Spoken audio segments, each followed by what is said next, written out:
भारतीय कानून ने एक अपराध के लिए एक महिला को फांसी की सजा सुनाई थी और कहा था कि जब तक इसके प्राण ना निकल जाए तब तक इसको फांसी के फंदे से उतारा न जाए।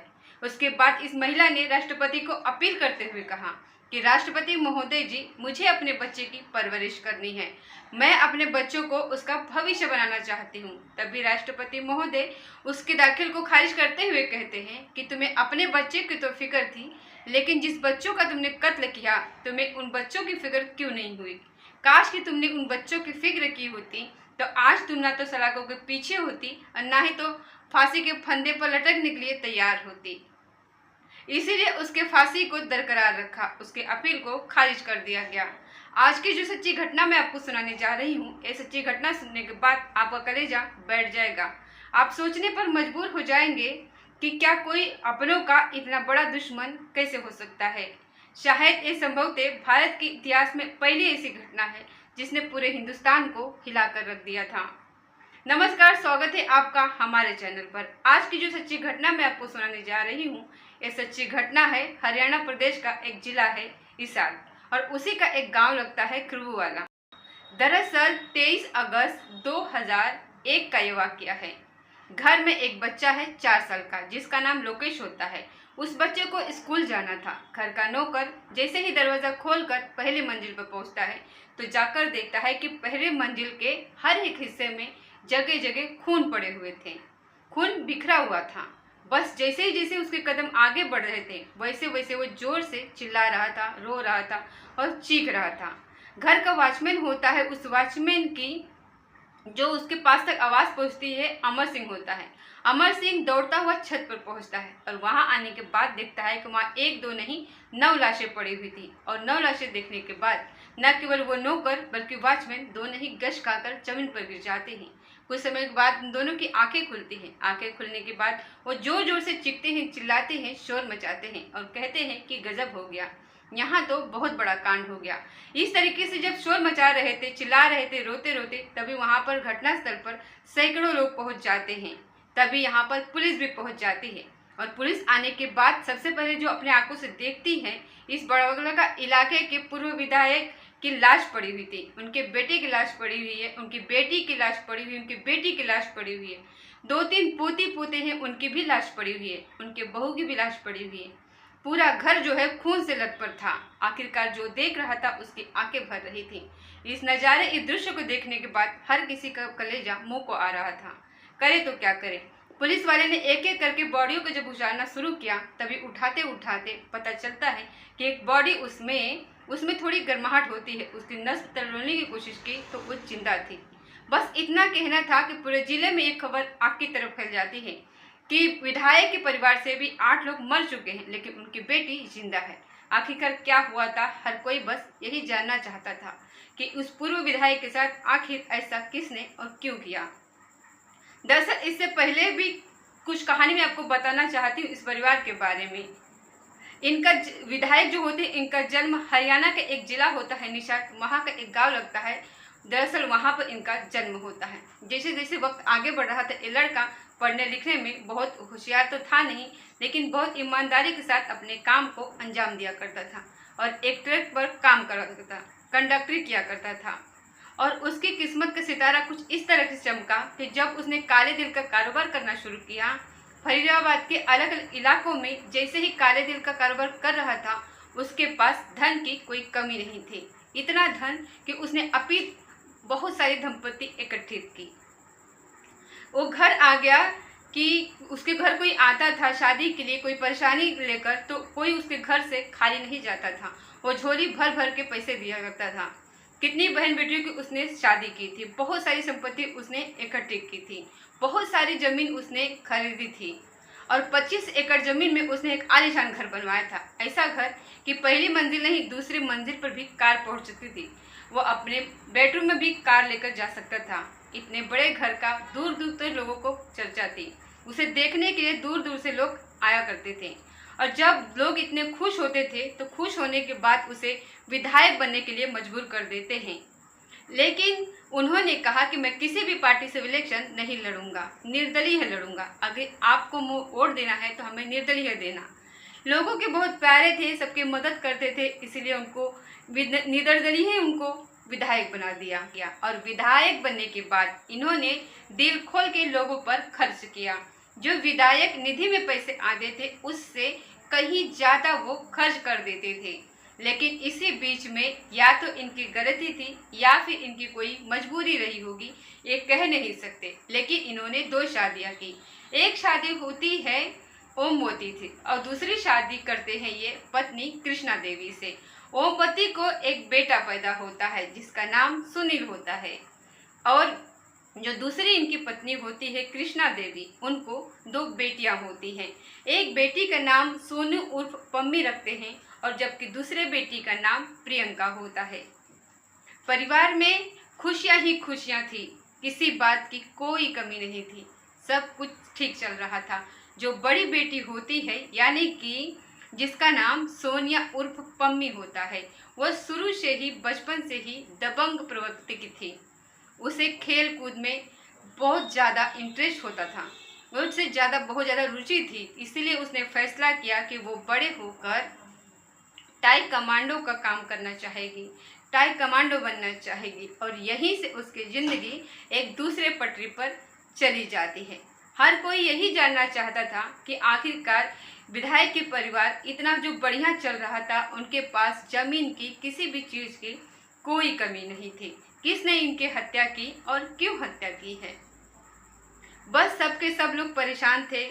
8 लाशों को उठाते के मर्सिडीज भेजते हैं पोस्टमार्टम कराने के लिए, लेकिन बेटी सोनिया की अभी जो सांसें चल रही थी उसको जल्दबाजी में यहाँ से उठाकर सीधा हॉस्पिटल लेकर के जाते हैं।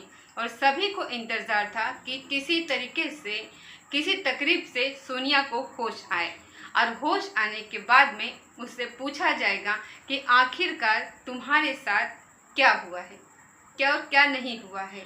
कुछ देर, लगभग 24 घंटे का समय बीत जाता है। हजारों की संख्या में लोग इसी बात को सुनने के लिए इंतजार कर रहे थे।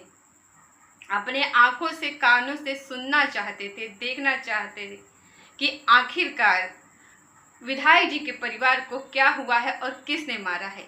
24 घंटे के बाद जब सोनिया को होश आता है, सोनिया से जब बातचीत की जाती है तो सोनिया से पूछा जाता है कि आखिरकार रात को क्या हुआ था। तभी वो बताती है कि रात बहन का जब जन्मदिन मनाया जा रहा था और हमने इस बहन को सरप्राइज पार्टी दी थी। 23 अगस्त को उसका जन्मदिन होता है और ये बात, एक घटना है 23 अगस्त 2001 की। लेकिन घर वालों ने, परिवार वालों ने सहमति बनाई थी कि 24 तारीख को उसका जन्मदिन पूरे धूमधाम से मनाया जाएगा। असल में उसका जन्मदिन 24 अगस्त का ही होता था, लेकिन सोनिया के कहने पर आकर परिवार वालों ने जो है उसकी जन्मदिन मनाने की एक दिन पहले परिवार के साथ जन्मदिन मनाने की बात होती है। और एक दिन के बाद जो है उसका धूमधाम से जन्मदिन मनाया जाता है। रात में जब कुछ लोग आते हैं, कुछ लोग आने के बाद इस परिवार की हत्या कर देते हैं, इस लड़की पर भी हमला करते हैं और हमला करने के बाद ये लड़की बच जाती है। लेकिन बाकी परिवार के जितने भी सदस्य थे सब के सब मारे जाते हैं।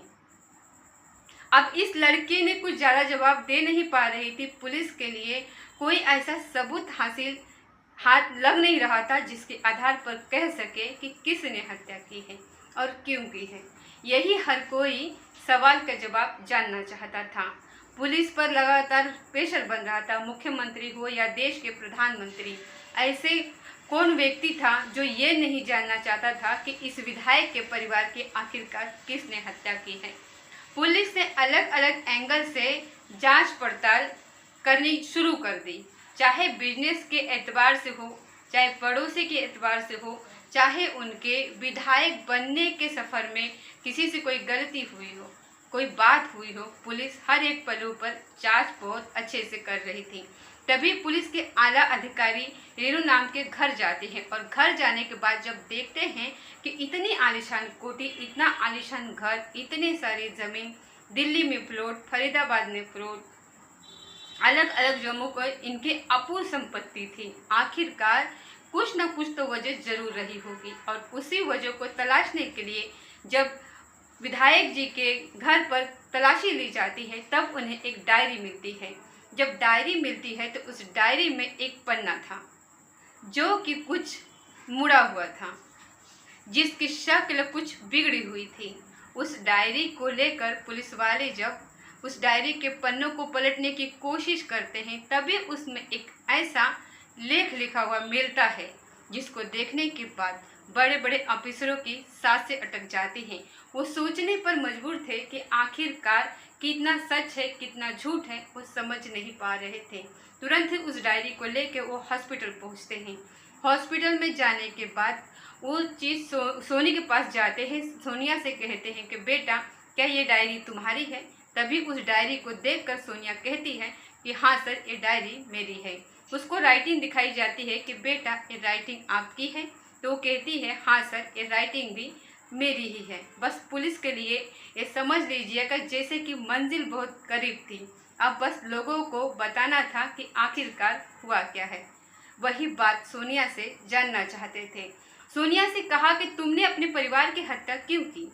हम यही सवाल के जवाब जानना चाहते हैं तुमसे। वो लड़की कहती है कि सर, मुझे परेशान कर रहे हैं, मेरी हत्या करने वाले थे, मैं किसी तरीके से बच गई हूँ और अब आप मुझ पर ही इल्ज़ाम लगा रहे हैं। कैसी बात कर रहे हैं आप? मुझे शर्मिंदा मत करिए। वो लड़की ज़ोर ज़ोर से रोने लगती है। जब वो रो रही थी, परेशान हो रही थी, तो ये बात बाहर तक पहुंच जाती है, पब्लिक तक पहुंच जाती है। पब्लिक के लोग पुलिस के प्रति नाराज हो जाते हैं, कहते हैं कि एक लड़की बची है परिवार में, बाकी सब लोग मारे जा चुके हैं, इसको क्यों आप लोग परेशान कर रहे हो? तभी पुलिस वाले उस लेटर को जब साथ में करके दिखाने की कोशिश करते हैं तो उसकी गूंज उस लड़की के कानों तक भी पहुंच जाते हैं। दरअसल उस लेटर के अंदर लिखा हुआ था कि मैं अपने परिवार से बेइंतहा नफरत करती हूँ। मेरा मन करता है कि परिवार के एक एक सदस्य को मार डालूं, खत्म कर दूं। कि तुम मेरा साथ नहीं दोगे तो सचमुच मैं इन सब को खत्म कर दूंगी। ये वाली बात जब उसमें लिखी हुई थी तो बस पुलिस ने और अगली कहानी अगली कड़ी से जोड़ने की कोशिश की। पुलिस यहाँ से सीधा दिल्ली जाती है और दिल्ली में जाने के बाद उस व्यक्ति की तलाश होती है जिस व्यक्ति की इसके लिए एक पत्र लिखा गया था। दरअसल ये जो पत्र लिखा गया था ये संजू कुमार के नाम लिखा गया था। संजू कुमार कोई और नहीं था, जूडो कराटे का खिलाड़ी होता है और उस खिलाड़ी से इस सोनिया की मुलाकात होती है, क्योंकि ये सोनिया कमांडो की जो ट्रेनिंग ले रही थी, कमांडो की जो ट्रेनिंग ले रही थी, उसी दौरान संजीव कुमार से उसकी दोस्ती हो जाती है। दोस्ती कब प्यार में बदल जाती है पता ही नहीं चलता। सोनिया उसके साथ जिंदगी जीने का फैसला ले लेती है, कहती है जिएंगे साथ और मरेंगे साथ, सब कुछ साथ साथ ही करेंगे। घर वालों के पास आते हैं और शादी की बात करते हैं तो परिवार के लोग इस शादी को लेकर खुश नहीं थे। साफ इनकार कर दिया कि हम शादी के लिए तैयार नहीं है, हम इस शादी को किसी भी कीमत पर इजाज़त नहीं देंगे। लेकिन सोनिया बचपन से ही जिद्दी स्वभाव की थी। उसने कहा कि यदि आप शादी को हाँ नहीं करेंगे तो हम अपने मर्जी से शादी कर लेंगे। और परिवार ने कहा कि अगर तुम्हें अपने मर्जी से करना चाहते हो तो यहाँ से चले जाओ। वो लड़की यहाँ से चली जाती है और संजीव कुमार से जाकर शादी कर लेती है। शादी करने के बाद जो भी काम होते थे उस काम में हाथ डाल देते, वो काम चलता नहीं था, वो बहुत परेशान हो जाते थे। पुलिस जब इसे लगातार बात कर रही थी, पूछताछ कर रही थी, तब वो एक एक चीज़ ऐसे ही बता रही थी। पुलिस आगे पूछती है कि आगे क्या हुआ, तो वो कहती है कि मैं अपने पापा के पास जाती हूँ। पापा के पास जाकर कहती हूँ कि पापा, मैं अपने पति के साथ कुछ बिजनेस करना चाहती हूँ और आपके पास इतनी अपूत संपत्ति है, कुछ संपत्ति का हिस्सा अगर बेच देंगे तो हमारे लिए अपना काम चल जाएगा, हम भी तो आपकी बेटियाँ हैं। आखिर जितनी भी संपत्ति हमारे हिस्से में आती है, मेरी संपत्ति हिस्से की बेच दीजिए और उसके बाद हम अपना बिजनेस शुरू करना चाहते हैं। पिताजी इस बात को लेकर तैयार हो जाते हैं। वाकई उनकी 2 पत्नियां थी और 2 पत्नियों के उनके 3 बच्चे होते हैं। एक पत्नी से 2 बेटियां, एक पत्नी से 1 बेटा होता है और इसीलिए उन्होंने कहा कि 3 हिस्से में इस संपत्ति तो बट ही सकती है, तो इसलिए हम इस संपत्ति को तुम्हें तुम्हारे नाम कर देंगे, कोई दिक्कत नहीं। इसे बेचना है, जैसे भी करना है तुम कर सकती हो। बाप तैयार हो जाता है, लेकिन एक बात जब सौतेले भाई सुनील को पता चलती है तो सुनील आग बबूला हो जाता है। उसे गुस्सा आता है। वो कहता है कि पिताजी ऐसी कैसे बात कर रहे हैं, आप संपत्ति बेचेंगे। अगर ये इतनी ही होशियार थी तो इसने हमारा कहना क्यों नहीं माना था। ये हमारा कहना मानती तो हम इसकी मन मर्जी के यहाँ शादी करते और इसको बहुत सारी चीज़ें, बहुत सारी दौलत इसको देते, लेकिन हम जमीन बेचकर इसका कोई कारोबार नहीं करने देंगे। तभी उसने अपने प्रेमी का पति बन गया था। उसने उस पति के लिए वो पत्र लिखा था जो कि उस डायरी के पन्ने में कहीं न कहीं चिपका रह गया, और जो इसको वो मिल चुकी थी, और जो डायरी में आकर अटक गया था वहीं से उस केस का खुलासा हो जाता है। आगे ये जो प्लानिंग जो बताती है, इसको सुनने के बाद किसी भी इंसान के रोंगटे खड़े हो सकते हैं। पुलिस ये वाक्य सुनने के बाद बहुत सन्न रह जाती है। दरअसल उसने एक प्लानिंग करी थी। उसने कहा अपने परिवार को खत्म करना है और इनसे जितनी भी संपत्ति है, जितनी भी दौलत है, ये सब हमारे नाम हो जाएंगी। इसलिए इसने सुनील से एक बार झगड़ा भी किया था और सुनील पर इसके पति संजीव कुमार ने अपने रिवॉल्वर भी निकाली थी उसको मारने के लिए, उसको खत्म करने के लिए। लेकिन उस दिन तो विवाद किसी तरह से बच गया था, लेकिन इस लड़की ने धीरे धीरे करके अपने परिवार में पैर जमाना शुरू कर दिया। जहाँ तो परिवार की बिल्कुल अलग रहने लगी थी, लेकिन जब परिवार में बहुत करीब हो जाती है तभी इसे याद आ जाता है 24 अगस्त को इसके बहन का जन्मदिन होता है। अपने बहन को सरप्राइज देना चाहती थी, तभी वो अपने पापा से बात करती है कि पापा क्यों ना हम छोटी बहन को सरप्राइज दें। तब उसके पापा कहते हैं कि ठीक है, 24 तारीख को तो पूरे सर्व समाज के साथ हम बर्थडे मना ही रहे हैं, तो सरप्राइज क्या देना चाहती हो। तो वो कहती है कि क्यों ना हम परिवार के साथ अपने घर पर इसका जन्मदिन मनाएं तो कैसा रहेगा। इसके पापा कहते हैं कि बेटा जब तुम्हें अच्छा लग रहा है तो कर लो, कोई दिक्कत नहीं है, कोई परेशानी नहीं है। 23 तारीख को जन्मदिन की सारी तैयारियां हो जाती हैं। वो अपनी बहन को लेने के लिए हॉस्टल जाती है।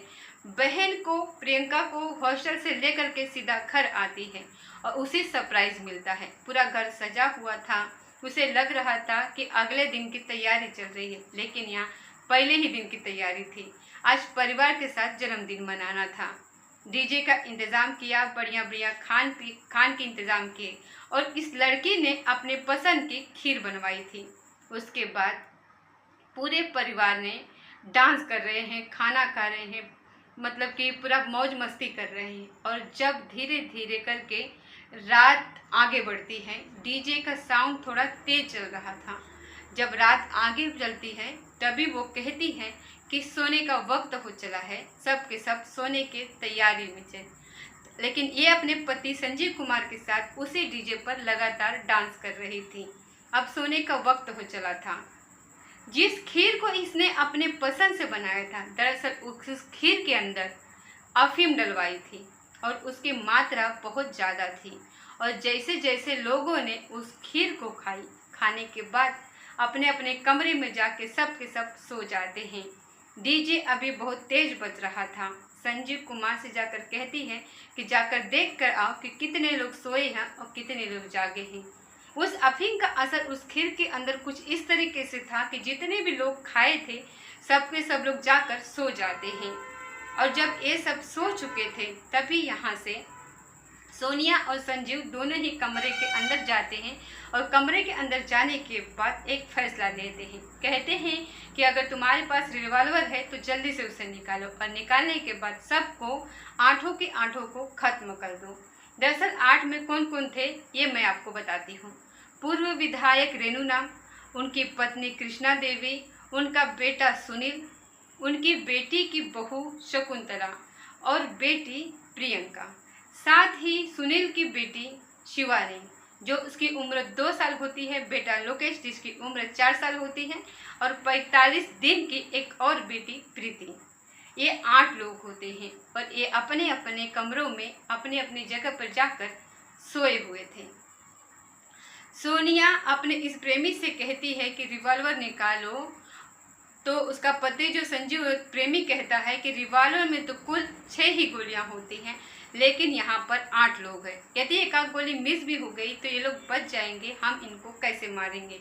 तभी वो कहती है कि तुम बेवकूफ़ हो, तुम्हें बिल्कुल भी तमीज़ नहीं है। इसलिए वो सीधा अपने घर में जाती है और घर में एक रोड पड़ी हुई होती है, उसको ले करके आती है। रोड लाने के बाद अपने पिताजी के पास, अपने पिताजी के कमरे में जाती है और संजीव से कहती है कि इन्हें मार डालो। संजीव एक बात सुनकर डर जाता है, घबरा जाता है, परेशान हो जाता है। कहता है कि कैसी बातें कर रही हो। तो ये कहती है कि डरने परेशान होने वाली कोई बात नहीं है, जितने जल्दी हो सके इनको मार दो। तब वो लगातार उसको उकसा रही थी, उकसाने के बाद एक उसे कह रही थी। तभी संजीव को अचानक से गुस्सा आता है और उस रोड से वो अपने ससुर रेणु नाम को यानी विधायक जी को पर वार कर देता है और वो वहीं ढेर हो जाते हैं। जैसे ही अपने पिताजी की नब्ज टटोलने की कोशिश कर रही थी, नब्ज टटोलने के बाद देखती हैं कि पिताजी जो है मर चुके हैं। तभी संजीव से हाथ मिलाती है और कहती है कि मुबारक हो, पहला कत्ल हो चुका है। बड़े मुस्कुराते हुए जब वो ये संजीव की बात कहती है तो संजीव बहुत घबराया हुआ था, परेशान था और सोच रहा था कि कैसी बातें कर रही है। इसके बाद वो दूसरे कमरे में जाते हैं। दूसरे कमरे में कृष्णा देवी सोई हुई थी और कृष्णा देवी के साथ बिल्कुल ठीक वैसे ही करने की कोशिश कर रहे थे। जैसे ही रोड उस कृष्णा देवी के सर में मारने की कोशिश करी, पास में ही उनकी पोती सोई हुई थी शिवानी, और वो रोड शिवानी को लग जाती है। शिवानी की आंख खुल जाती है क्योंकि उसने खीर उतनी मात्रा में नहीं खाई थी, इसलिए उसकी आंख खुल जाती है और जोर जोर से रोने लगती है। इससे पहले कि वो तेजी से रोती, तभी बहुत तेजी के साथ संजीव उसके सर में भी रोड मार देता है और उसको भी वही खत्म कर देता है।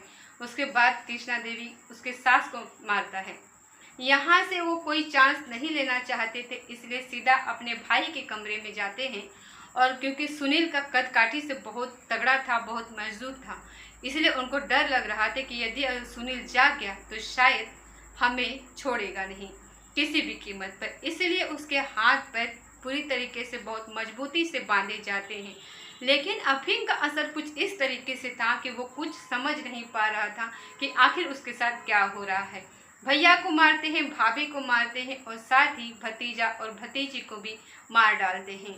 ये उन्हें मारने के बाद अपने बहन को भी इसी तरीके से मार डालते हैं और सबसे अंत में जिसको मारे थे, इन्होंने भाभी को मारा था।